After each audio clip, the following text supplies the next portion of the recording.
la historia, su historia.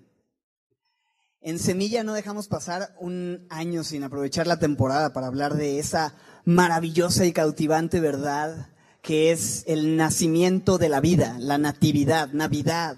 El Dios creador de todas las cosas encarnándose, viniendo a nacer en este mundo caído. Es sin duda uno de los eventos más gloriosos de la historia y por supuesto que la palabra de Dios registra.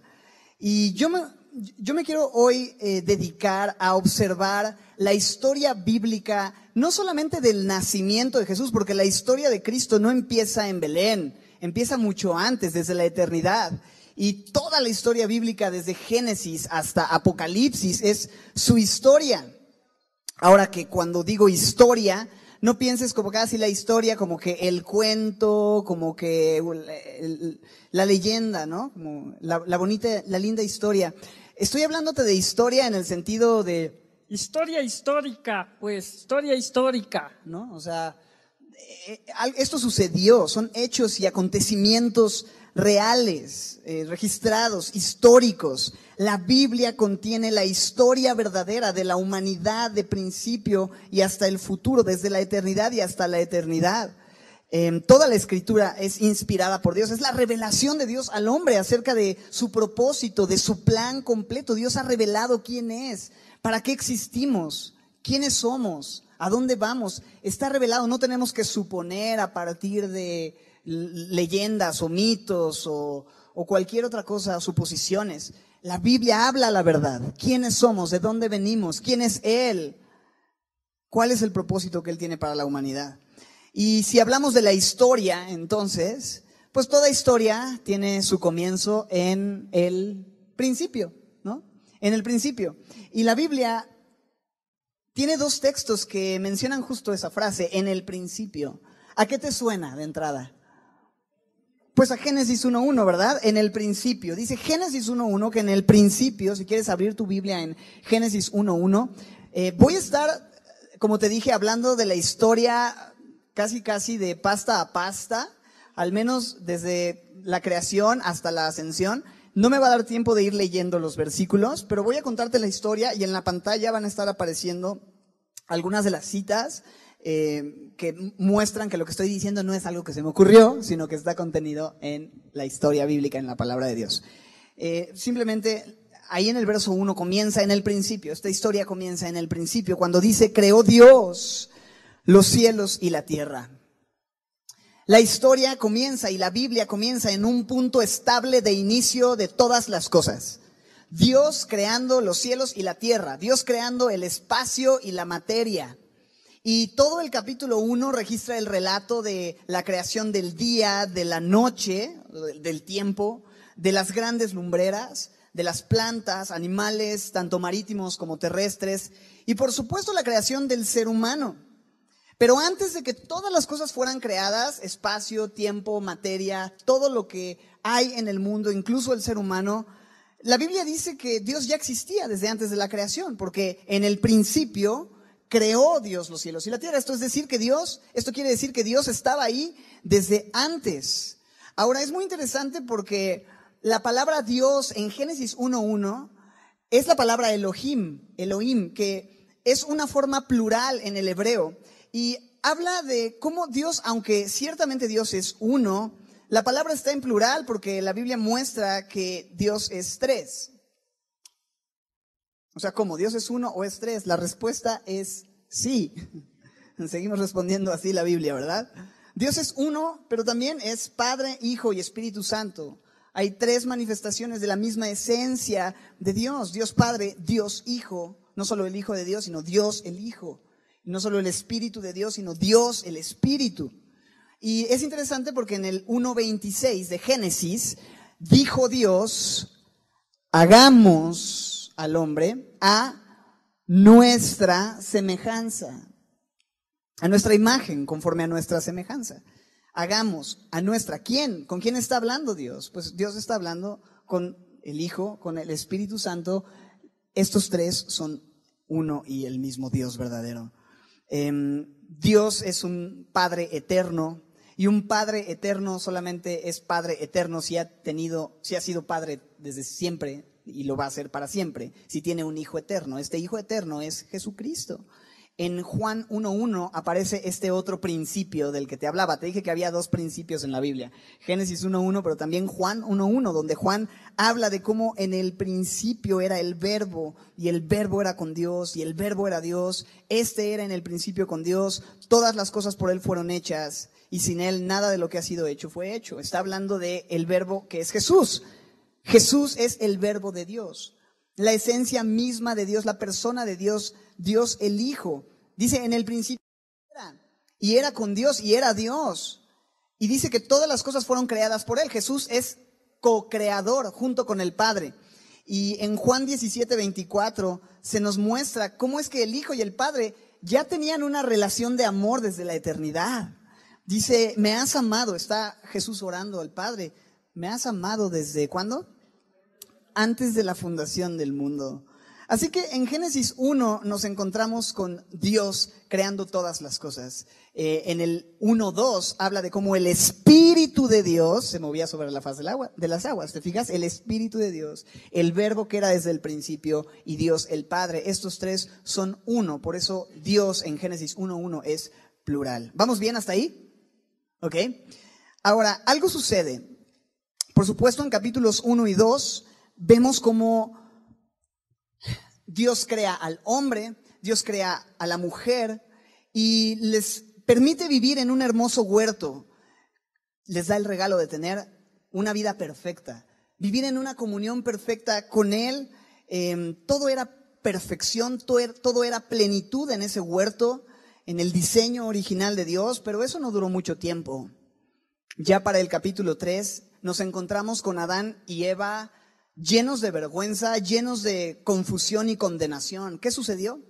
Bueno, desobedecieron la única instrucción específica que Dios les había dado para poder habitar en el huerto.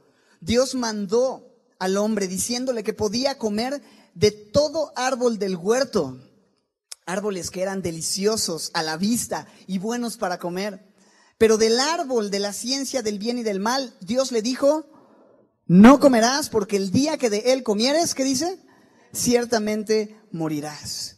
Y es que Satanás, el padre de mentira, el engañador, un personaje real, creado por Dios, un ángel caído, representado en una serpiente, había engañado al hombre y a la mujer, poniendo en duda la palabra de Dios, apelando a los deseos de los hombres, de Adán y Eva, y les dijo, ustedes coman, que no van a morir. Y la serpiente les dijo, sino que sabe Dios que el día que comáis de él, serán abiertos sus ojos y serán como Dios, sabiendo el bien y el mal. Y dice en el verso 6 que Eva, viendo que el árbol era bueno para comer, agradable a los ojos, codiciable para alcanzar la sabiduría, o sea, los deseos de la carne, los deseos de los ojos y la vanagloria de la vida, tomó de su fruto y comió y le dio a su marido, quien comió así como ella. Al hacer esto, las cosas cambiaron dramáticamente y comenzó algo, el reino de la muerte. En Romanos 5:12 se nos dice que el pecado entró en el mundo y por el pecado la muerte. Dice, por la desobediencia de un hombre, el pecado entró en el mundo y por el pecado la muerte. Y así toda la humanidad, todos los hombres representados en ese primer hombre y en esa primera mujer, Adán y Eva, en ellos, representados en ellos, caímos, pecamos en ellos. Y por la transgresión de Adán, por la transgresión de uno, comenzaba este nuevo reino del pecado y de la muerte. Romanos 5:17 nos dice, hablando de Adán, que por la transgresión de uno, ¿qué pasó?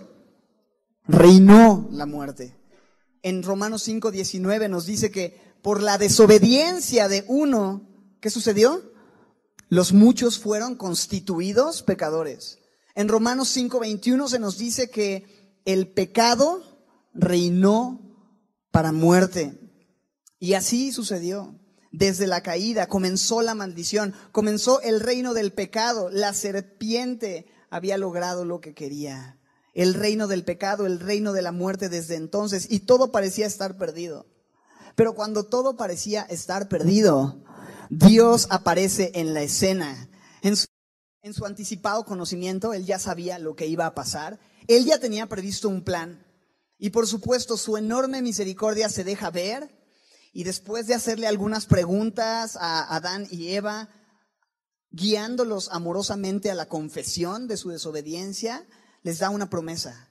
Y en Génesis 3:15 revela su plan y promete que la simiente de la mujer iba a aplastar la cabeza de la serpiente, iba a destruir a la serpiente y el reino de la serpiente, pero que la serpiente también heriría a la mujer en el calcañar. Habría una herida, aunque esa herida no sería para destrucción de la simiente de la mujer, pero sí, la simiente de la mujer iba a destruir y aplastar la cabeza. Lo que Dios estaba diciendo es que Él habría de enviar un rey salvador, nacido de una mujer, que iba a venir a deshacer y destruir las obras del diablo. Que este rey salvador iba a aplastar el reino de la muerte e iba a restaurar todas las cosas. ¿Quién sería ese rey salvador sino su propio hijo, el Mesías prometido, Dios en la carne viniendo a nacer a su debido tiempo? Pero ahí está la promesa, el tiempo continúa, la muerte entró, Adán y Eva, murieron, pero por supuesto vivieron las consecuencias de la caída. Espinos y cardos en la creación, lo cual no era parte del diseño original. Trabajo de parto para la mujer, conseguir el sustento con el sudor de su frente, Adán. Todo eso no era parte del diseño original, sino que sucedió por la caída. Y tuvieron hijos, y sus hijos tuvieron hijos, y el tiempo pasó, pero las cosas no mejoraron. Generación tras generación caída daban testimonio de que el reino del pecado era absoluto y había una enorme necesidad de restauración. De hecho, no tuvieron que pasar demasiadas generaciones para que esto se confirmara y que todo estuviera terrible. En la segunda generación, los propios hijos de Adán y Eva, ¿te acuerdas qué sucedió? Hubo asesinato, ya había violencia, ya había odio, ya había envidia, ya había rebeldía. El pecado reinó desde Adán y sus hijos, y la necesidad de este rey salvador se hacía cada vez más grande. La maldición continuaba, la maldad crecía. ¿Y sabes? Creció tanto la maldad que a Dios le dolió en su corazón haber creado al hombre. De manera que tomó una decisión que para nada tomó con gusto, la decisión de destruir toda carne de hombres y de animales, preservando la vida por pura gracia de solamente 8 personas. ¿Te acuerdas quiénes? Noé y su familia. Ellos entraron en una enorme arca porque Dios habría de traer un diluvio y fueron salvados de este juicio. Y sin duda, esa arca, ese evento es una representación anticipada de la verdadera arca de salvación, que sería ese rey salvador, el único que habría de salvarnos del juicio justo de Dios por la eternidad, por nuestro pecado. Era una representación. Así, Noé junto con su familia volvieron a poblar la tierra. Generaciones pasaron, la tierra volvió a poblarse. Vemos más adelante, algunos años después, generaciones, cómo es que Dios decide llamar a un hombre que era idólatra para confirmar esta promesa que Dios había dado desde Génesis. Este hombre se llamaba, ¿te acuerdas? Abraham.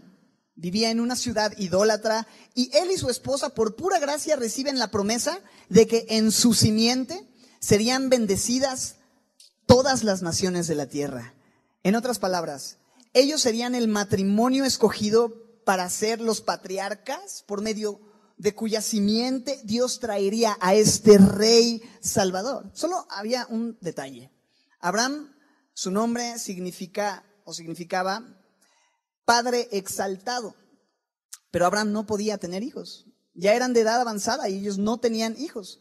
Entonces un día Dios le dice, ok Abraham, te voy a cambiar el nombre. Yo creo que él dijo, ay gracias, porque esto de padre exaltado y no tener hijos, como que, ¿cómo te llamas? Padre exaltado, ¿cuántos hijos tienes? Ninguno. Qué bueno que me vas a cambiar el nombre. ¿Cómo me vas? Bueno, pues te vas a llamar Abraham. Esto es padre de mujeres, ¿no? Es como... Ok. Pero Abraham, dice la Biblia, le creyó a Dios. Su fe le fue contada por justicia. Su esposa se rió, pero al final Dios cumplió su promesa. Y de 100 años eran cuando Dios les da a un hijo llamado. Les están soplando, no se vale. Luego Isaac se casa con Raquel, por supuesto, creció, se casó con Raquel, tuvieron un hijo, bueno, de hecho tuvieron 2 hijos, 2 naciones que peleaban dentro del vientre de de Raquel, y estos 2 eran gemelos, sus nombres Jacob y Esaú, pero Dios escogió a uno para que su propósito se cumpliera. Conforme a la elección, escogió a uno y al otro lo hizo a un lado. Lo interesante es que aquel que escogió, pues no era el idóneo, no era el fuerte, no era el machín, para que me entiendas. El machín era el otro, pero Dios escogió aquel que era un suplantador, un engañador, un tramposo. Ese era Jacob, su mismo nombre significa el engañador. Y me encanta porque vemos cómo Dios, a través de la historia, no elige a los mejores, no elige a los buenos, elige a aquellos en quienes no hay bondad alguna para que la gloria sea suya. Y Dios le cambia el nombre a Jacob y le pone Israel y le da 12 hijos. Estos 12 hijos serían las 12 tribus de Israel. Ahí comenzaría el pueblo de Israel, el pueblo de Dios, la nación escogida por Dios para por medio de esa nación, descendientes de Abraham, a quien Dios dio la promesa, y por supuesto descendientes desde Noé y antes Adán. Dios permite que Jacob tenga estos 12 hijos, las 12 tribus. ¿Sería una familia perfecta? ¿Sería una nación perfecta? Sería una nación infiel. Sería una nación necia, un pueblo que la regaría muchísimo. Pero me encanta ver una vez más cómo Dios otorga su favor y su bendición no a aquellos que son buenos, no por lo que nosotros hacemos, sino por quien Él es y porque Él es fiel a sus promesas. Jacob tiene entonces a estos 12 hijos, dinámicas familiares muy complicadas, no solo en la familia de Jacob, desde Abraham, desde Isaac, desde todas las historias que hay en esos capítulos de Génesis son de falta de confianza en Dios, de querer tomar las cosas en sus propias manos, de fallarle al Señor, de mucho pecado. Pero nadie ni nada podía frustrar e iban a impedir que Dios cumpliera el propósito y las promesas que había hecho, ¿verdad? De manera que en estas dinámicas complicadas entre los 12 hijos de Jacob, los hermanos se ponen de acuerdo para vender a uno de los hijos más pequeños de Jacob, José. Lo venden a Egipto, a unos egipcios. Les caía gordo, decían que era un presumido, y le quitan una túnica que tenía, lo echan en un pozo y después dicen, no lo dejemos para que se lo coman las fieras, mejor vamos a venderlo para tener algo de provecho, ¿no? Lo venden a Egipto. Es muy interesante porque ellos pensaban hacerle mal, pero Dios lo encaminó a bien y lo levanta y lo prospera y lo hace ser el segundo después de Faraón en tierra de Egipto. Por supuesto, los años pasaron y él ascendió a ser casi el cofaraón o el vicefaraón, si es que eso existiera, ¿no? Y Dios lo usa para preservar la vida a toda la nación en tiempo de hambre, una gran hambre que sucedió. Años después sucede una reconciliación entre José y sus hermanos que le vendieron. Ellos no le habían reconocido, pero después él se revela delante de ellos. Ellos sorprendidos, pues lo abrazan. Es una escena muy conmovedora en los últimos capítulos de Génesis.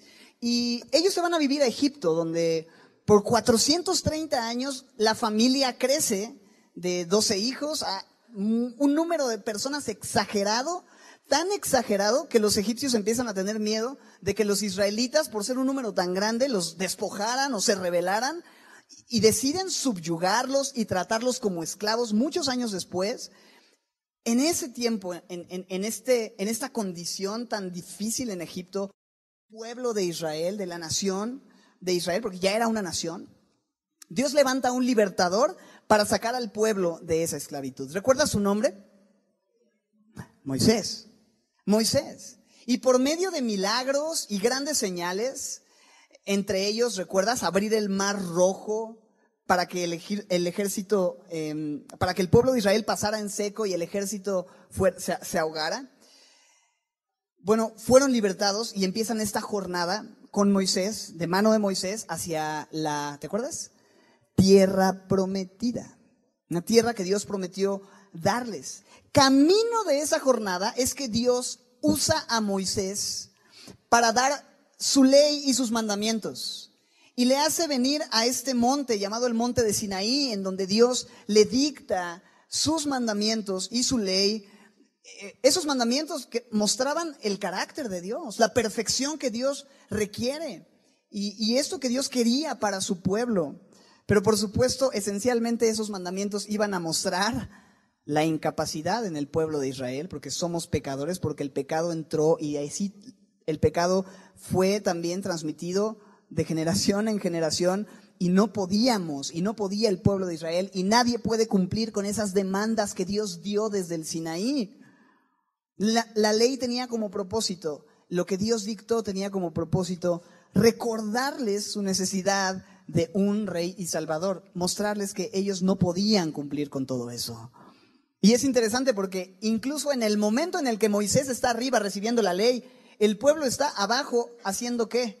Adorando un becerro, construyéndose un becerro de oro con las joyas que Dios les permitió llevar con ellos como recursos y bendición de Dios, lo convierten en un ídolo, lo adoran y empiezan a decir, este es tu Dios que te sacó de Egipto. Eso revela una vez más este corazón idólatra del hombre y del pueblo de Dios incluso, y su necesidad de un Salvador que venga a salvarles de sí mismos, por supuesto del pecado y del juicio, pero de sí mismos. La jornada siguió. En 11 días pudieron haber llegado a esta tierra prometida, pero tomó 40 años porque Dios quería tratar con ellos en su incredulidad y en su corazón duro. Finalmente Dios cumple su promesa de llevarles a esta tierra prometida y por mano de Josué es que ellos entran, sucesor de Moisés, entran con Josué y ellos seguramente pensaron que en ese lugar encontrarían reposo. Pero no fue así. Enemigos les esperaban, enemigos les acecharon, les atacaron, enfrentaron muchos problemas en esa tierra prometida. Y creo que esto fue porque Dios quería mostrarles que su reposo y su descanso solamente iban a venir cuando apareciera ese rey prometido. No en la tierra prometida, sino con el rey prometido que más tarde habría de aparecer. Los años siguieron pasando. Ellos estaban en la tierra prometida, estando en la tierra prometida una vez más se olvidaron de Dios, dejaron a Dios, adoraron otros dioses. Dios permitió que esos enemigos les despojaran, los vencieran, pero luego ellos clamaban a Dios y Dios en su misericordia les levantó jueces para que los librara de las manos, de la mano de aquellos que les despojaban. Y una vez que ellos habían sido libertados, se olvidaban de Dios y entonces Dios permitía otra vez que fueran despojados.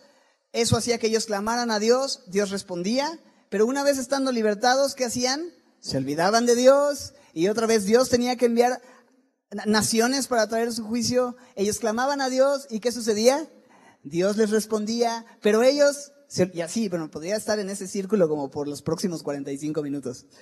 Pero eso muestra, una vez más, cómo ellos eran infieles. Y durante todo ese tiempo en los jueces, y luego vinieron los reyes, el tiempo de los reyes, no de los reyes magos, eso es todavía mucho después. Para empezar, ni eran reyes ni eran magos, pero esa es otra historia. Sino de los reyes de Israel. Tanto jueces como reyes vinieron a gobernar en esa tierra prometida. El pueblo hacía lo que quería, habían buenos reyes, habían malos reyes. Durante toda esa época, profetas hablaban de parte de Dios. Mensajeros de Dios les advertían. No sigan comportándose de esa manera. Dios les ama y les advertían las consecuencias de su desobediencia, pero también daban la promesa de un Mesías, rescatador, salvador, que un día habría de venir para restaurar todas las cosas. Estos profetas hablaban en tiempos de jueces, en tiempos de reyes. En ese tiempo de reyes, algunos reyes eran buenos, otros no tan buenos, pero había un rey especial llamado el rey David. Escribió una canción muy bonita, Las Mañanitas. No, nada que ver. Escribió muchos salmos increíbles, pero en ninguno de los salmos aparecen las mañanitas. Este rey quería hacer algo por Dios, quería hacerle una casa a Dios. Él dijo, yo vivo en un palacio increíble y el arca de Dios no tiene un lugar digno, Dios no tiene una casa. yo quiero construirle una casa, pero Dios le dice, mira, Davidcito, tú no vas a hacer nada por mí, yo te voy a hacer una casa a ti. Tu hijo podrá hacerme un templo, pero tú has derramado mucha sangre, no lo harás. Pero yo te voy a construir una casa, hablando de una familia y una descendencia, confirmando otra vez a través de la descendencia de David que el Salvador vendría a nacer. David, por supuesto, descendiente de Jacob, de Israel, de la tribu de Judá. Profetas hablaban, prometían restauración, pero también les recordaban la promesa del Mesías, la promesa del Rey Salvador. Isaías 9:6. Isaías hablando en los tiempos de los reyes. Y anticipadamente diciendo, porque un niño nos es nacido, hijo nos es dado, el gobierno sobre su hombro, y se llamará su nombre admirable, consejero, Dios fuerte, Padre eterno, ¿qué más? Príncipe de paz. Lo dilatado de su imperio y la paz que él van a traer no van a tener límite. Sobre el trono de David y sobre su reino, disponiéndolo y confirmándolo en juicio y en justicia desde ahora, y es un reino que va a durar ¿por cuánto? Para siempre. El celo del Señor de los ejércitos hará esto. El amor encendido de Dios por nosotros cumpliría su promesa de enviar a este niño. En Miqueas, el profeta Miqueas profetizando también. ¿Cómo es que Belén, siendo pequeña para estar entre las familias de Judá, sería la que vería al Señor, el que sería Señor en Israel, cuyas salidas, dice, son desde cuándo? ¿Te acuerdas? Desde el principio, desde los días de la eternidad. El tiempo de los reyes terminó, el reino se dividió. Fue dividido el reino y ambos fueron llevados cautivos a Babilonia. Estando en Babilonia, Dios despierta el espíritu de uno de los reyes de Babilonia para permitirles regresar a edificar aquella ciudad que fue destruida cuando fueron llevados cautivos. Reconstruyen el templo y sucede un silencio divino por 400 años. Ellos pueden regresar finalmente a Jerusalén por un tiempo, pero hay silencio, no había palabra de Dios durante 400 años, no había profetas que se levantaran y les dijeran algo más. Sin embargo, el silencio se rompió después de 400 años, cuando dos jóvenes israelitas, judíos, desposados, aún no estaban casados, estaban en un compromiso ya como un matrimonio, pero aún sin haberse juntado, incluso no se habían juntado para concebir. Pero José y María, los dos de la tribu de Judá, descendientes de la tribu de Judá, descendientes de David, reciben una noticia. A los dos por separado se les aparece un ángel que les dice que tendrían un hijo, aún sin haberse llegado, y que a ese hijo debían llamarlo Jesús. Esto es, Dios salva, porque este niño sería el Rey Salvador, salvaría al mundo de sus pecados. El problema es que ellos estaban en Nazaret, y leímos en Miqueas que el rey debería nacer ¿dónde? En Belén. Belén es casa de pan. Me gusta que Jesús dice, yo soy el pan de vida. Yo soy el pan que trae satisfacción. Por eso tenía que nacer en Belén, casa de pan. Ellos estaban en Nazaret. Sin embargo, Dios, sabes, nada puede estorbar su propósito. Y mueve las fichas de tal manera que manda que Augusto César diera un edicto de empadronamiento. Esto es, mandó que todos fueran censados y para ello regresaran a su ciudad natal para que ocurriera ahí el censo. José se ve en la necesidad de viajar con su esposa ya muy embarazada, muy avanzada en su embarazo, y viajan hasta Belén. Estando en Belén, casualmente, nace este bebé. Bueno, casualmente será diosidencia, o coincidencia o diosidencia. No encontraban lugar en donde llegar, en donde descansar. Las fechas navideñas, tú sabes que hacen que todo se llene. No, no es cierto. El empadronamiento hacía que todo el mundo estuviera regresando y buscando un lugar donde quedarse. Encontraron solamente lugar en un establo y fue allí donde María tuvo que dar a luz y recostar a ese niño. envolviéndolo en pañales y recostándolo en un pesebre. Dio a luz, y aquel que es la luz verdadera que alumbra a todo hombre fue dado a luz por esta joven mujer. En ese momento, afuera, en el frío, pastores en la intemperie cuidaban de las ovejas y parecía una noche X, una noche más, cuando de repente apareció un resplandor enorme. La gloria de Dios los envolvió, se super sacaron de onda y aparece un ángel que les dice: no teman, porque les doy nuevas, ¿qué dice? De gran gozo, que será no para unos cuantos, sino no para José y María, para todo el pueblo, que les ha nacido hoy en la ciudad de David. Dios envía un Salvador, el Salvador prometido. Aquel Salvador que por tanto tiempo habían estado esperando, nacía hoy, dice, en la ciudad de David, que es Cristo. Esto les serviría de señal. Van a encontrar al niño envuelto en pañales y acostado en un pesebre.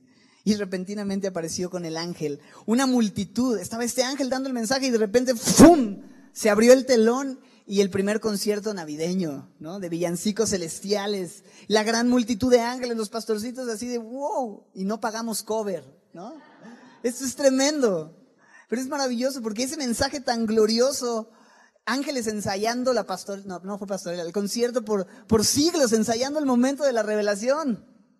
Y de repente se abre el telón y se encuentran con que el concierto era para unos cuantos pastorcillos, ¿no? No estaban en un lugar nice con gente importante, en un teatro así super pro, en algún país así artístico. No, era simplemente la noche. Pastores que eran menospreciados, acusados de chismosos e incluso tachados de inmundos por el trato que tenían con animales. Pero a esa gente humilde, a esa gente menospreciada, es a quienes Dios les revela su mensaje. Porque la gracia de Dios es como el agua en su curso, buscando siempre las partes más bajas para refrescarlas en su sequedad.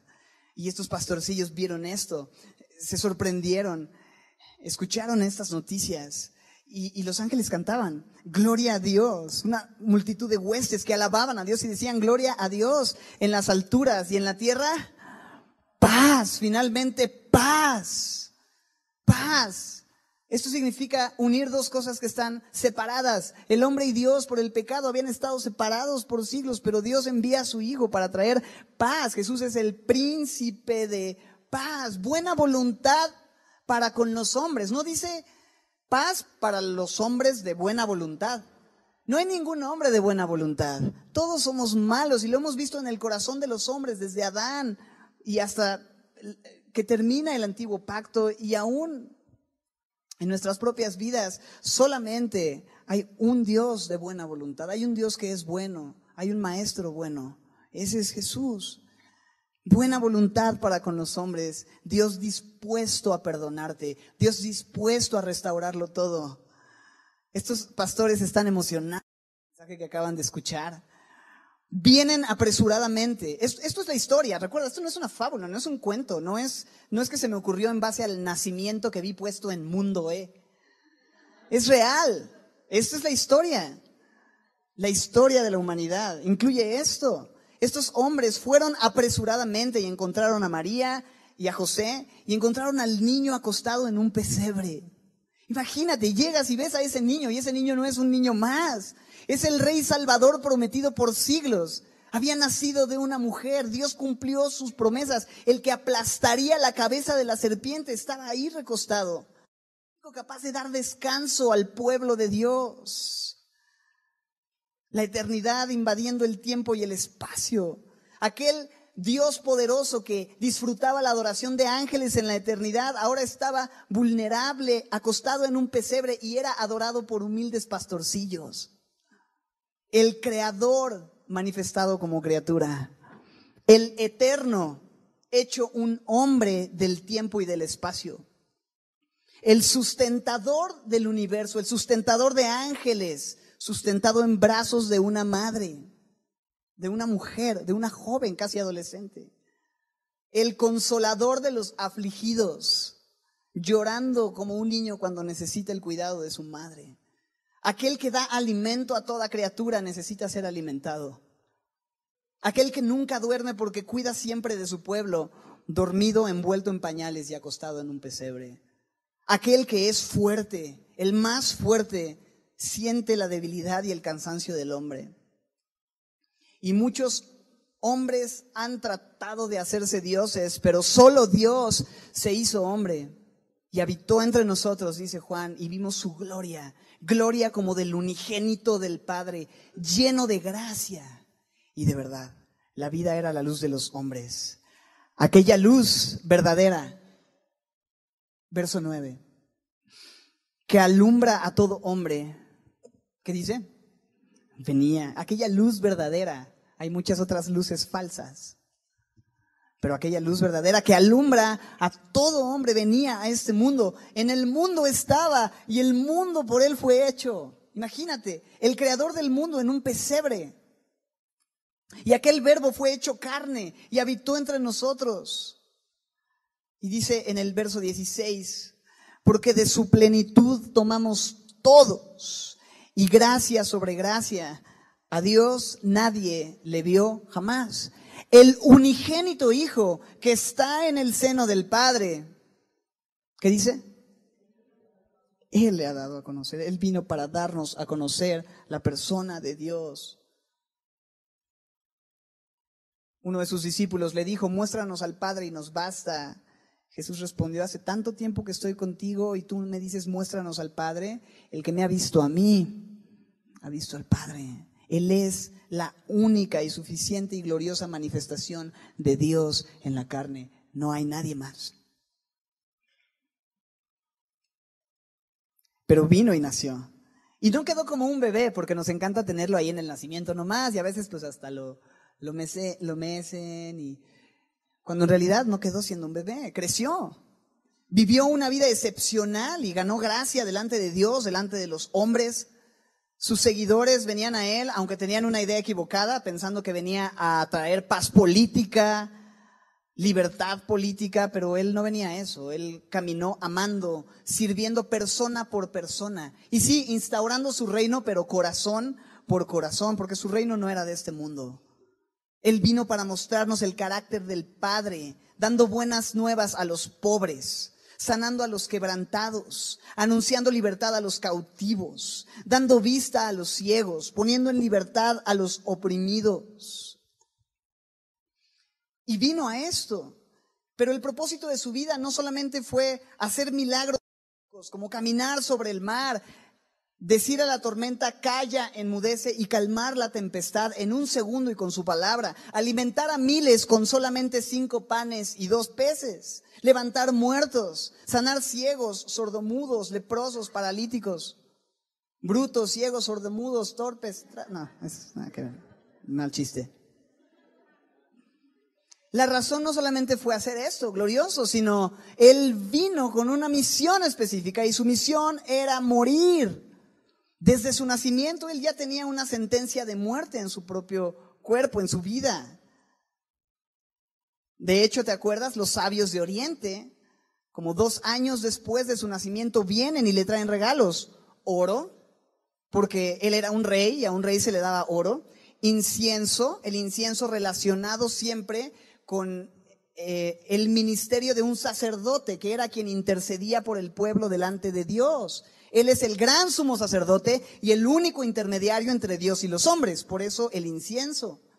Y la mirra, ¿recuerdas la mirra? Era aquella sustancia con la que se embalsamaban los cuerpos para ser sepultados. ¿Qué representaba la mirra? Su muerte. ¿Te imaginas? O sea, eres María y le traen regalos a tu hijo y en vez de traer unos Hot Wheels o algo, le traen así como que oro, incienso y mirra, y es así como, o sea, y mirra, es como, ay, qué regalo tan especial, lo voy a poner aquí. Pero es que eso mostraba el propósito de su venida. Jesús dijo que Él había venido para dar su vida, el Hijo del Hombre ha venido para dar su vida. Y declaró que nadie le quitaba su vida. Él tenía poder para poner su vida y para volverla a tomar. Y eso sucedió. Después de 33 años de caminar una vida perfecta y sin pecado, mostrando el amor y el carácter del Padre, finalmente se cumpliría el propósito máximo de su encarnación. traicionado por uno de sus amigos más íntimos por 30 cochinas monedas de plata, siendo completamente inocente, fue arrestado, juzgado injustamente, torturado, crucificado, clavado de manos y pies, coronado con una corona de espinas, y la inscripción sobre su cruz, escrita en hebreo, griego y latín, no era equivocada: Jesús Nazareno, Rey de los judíos. Jesús Nazareno, Rey de los judíos. El Rey prometido, el Rey Salvador, era crucificado. Y era necesario que esto sucediera, porque era la única manera en la que se podía pagar nuestra deuda. Sin derramamiento de sangre no habría perdón para nuestros pecados. Dios mismo lo había establecido en la ley levítica. Y dice Isaías 53 que Él fue herido por nuestras rebeliones, que el castigo de nuestra paz fue sobre Él. Así que el Rey prometido padeció una sola vez por los pecados, el justo por los injustos, para llevarnos a Dios. Esa sería la manera de aplastar la cabeza de la serpiente y terminar con el imperio, con aquel que tenía el imperio de la muerte. Y así terminó con el reino del pecado y de la muerte. Y estando en esa cruz en agonía, a punto de morir, dio un grito de victoria. Exclamando a gran voz, dijo: consumado es, ya está hecho, ya está pagado completamente. Y entregó el Espíritu. En ese momento la tierra tembló, el sol se oscureció, toda la creación tuvo una conmoción. Fue sin duda el día más oscuro de la historia. El Rey Salvador había muerto. Su amigo José de Arimatea pidió el cuerpo, ya que era tarde y era día de reposo, y tenían que bajarlo, y lo bajó inerte de la cruz, lo envolvió en una sábana y lo metió en un sepulcro, el cual fue sellado con una enorme piedra y asegurado. Por 3 días estuvo muerto, pero algo extraordinario sucedió. La piedra que cubría el sepulcro había sido removida. El Rey Salvador había resucitado y estaba vivo, había vencido a la muerte, por cuanto era imposible que la muerte retuviera al autor de la vida. Había resucitado y apareció a sus discípulos. Estando las puertas cerradas, apareció en medio de ellos y les permitió tocar sus heridas en sus manos, meter su mano en su costado a aquellos que no creían, para que comprobaran que no era un fantasma, que Él mismo era. Les dio una instrucción: esperen reunidos a aquel ayudador, aquel Espíritu Santo que les había ya hablado tiempo antes, les ayudaría, les capacitaría para poder ser sus testigos y predicar en todo el mundo y hablar del amor de Dios. Dicho estas cosas, dando esta instrucción, ascendió al cielo, y habiendo ascendido, fue recibido en gloria. Se sentó a la diestra del Padre en la majestad, en las alturas, desde donde ha prometido interceder por nosotros, por todos aquellos que creemos en Él, y así su obra fue completamente consumada. Pero aún nos ha dejado una promesa: que Él va a regresar, que un día va a venir para llevarnos a casa, para que donde Él está, nosotros también podamos estar con Él. De manera que todos aquellos que confían en este Rey Salvador, todos aquellos que reconocen a este Rey Salvador como su Señor, pueden recibir el regalo del perdón y la vida eterna, la cual solamente el Hijo de Dios puede otorgar, porque el que tiene al Hijo tiene la vida. El que no tiene al Hijo de Dios no tiene la vida. Y esta es la historia. La historia se trata de Él.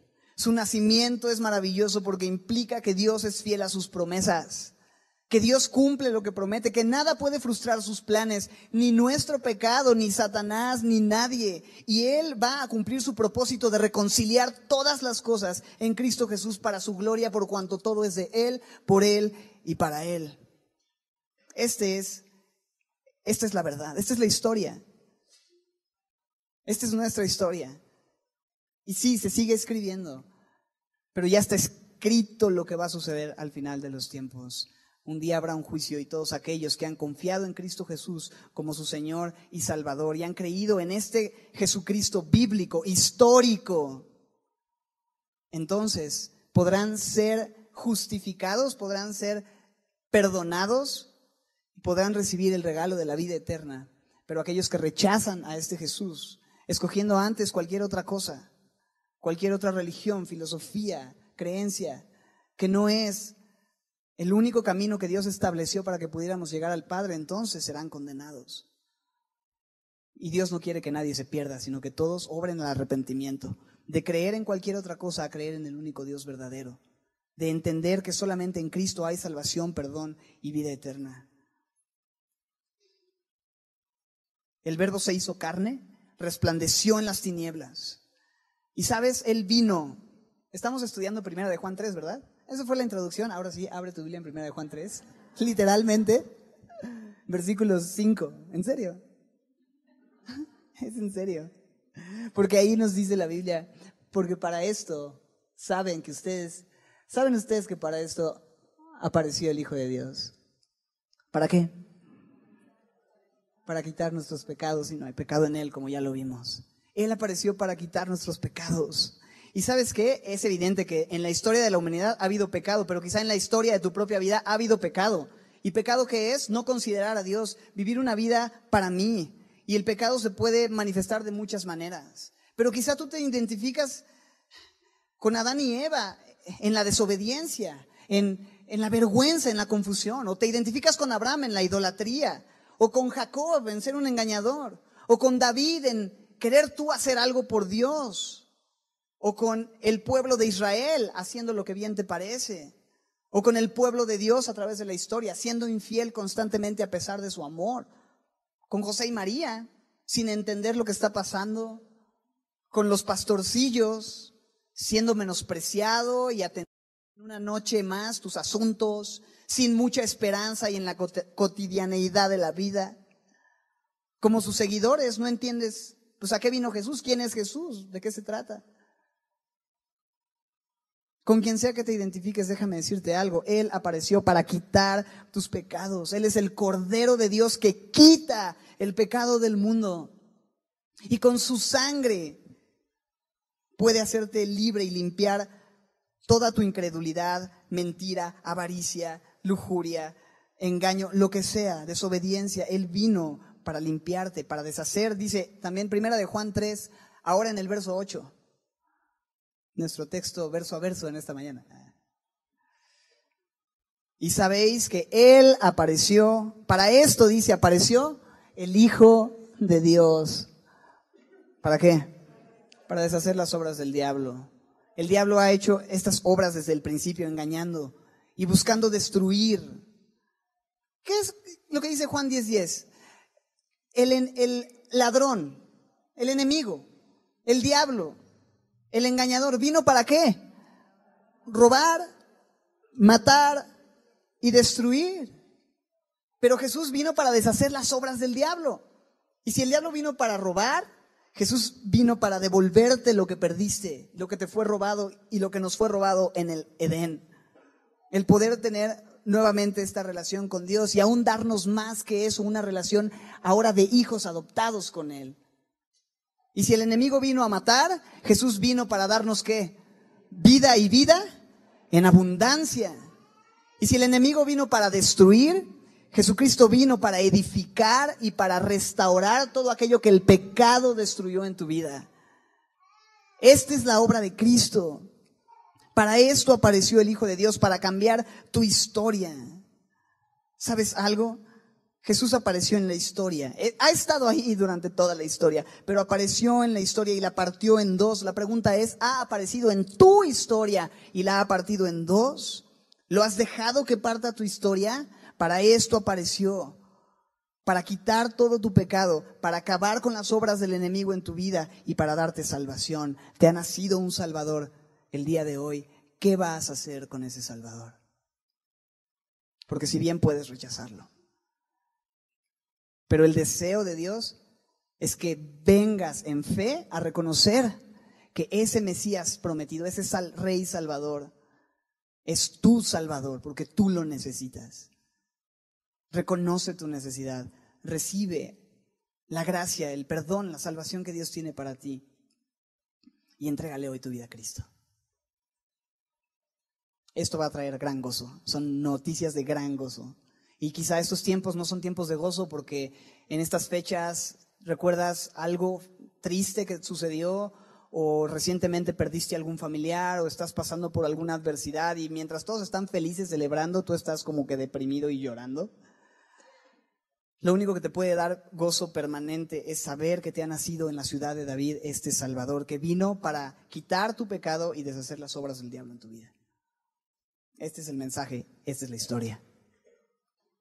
Señor, gracias por tu amor, gracias por revelarnos, Señor, de principio a fin, tu gran amor, tu propósito, la historia, Señor, de todas las cosas. Señor, gracias por eso. Queremos reconocer que separados de ti estamos perdidos, Señor, que nuestra historia no tiene sentido y que nuestra historia se dirige a un camino de muerte, aunque parece un camino derecho. Sin ti no hay vida, Señor. Entonces hoy revélate, Señor, hoy recuérdanos, Señor, y permítenos celebrar y agradecer ese regalo maravilloso que descendió del cielo, ese regalo que le fue dado a los enemigos de Dios, el regalo de salvación, el regalo del Hijo mismo. Dios dio a su Hijo, tú diste a tu Hijo. Gracias, Señor, por ese regalo tan extravagante que hoy recibimos, que nos fue dado, Señor, y que le da sentido a todas las cosas. Destruye las obras del enemigo en nuestras vidas, Señor. Para eso apareció Jesús. Permítelo manifestarse en nuestros corazones, en nuestra vida. Señor, por este tiempo en tu palabra. Te bendecimos y te adoramos en el nombre de Cristo Jesús. Amén.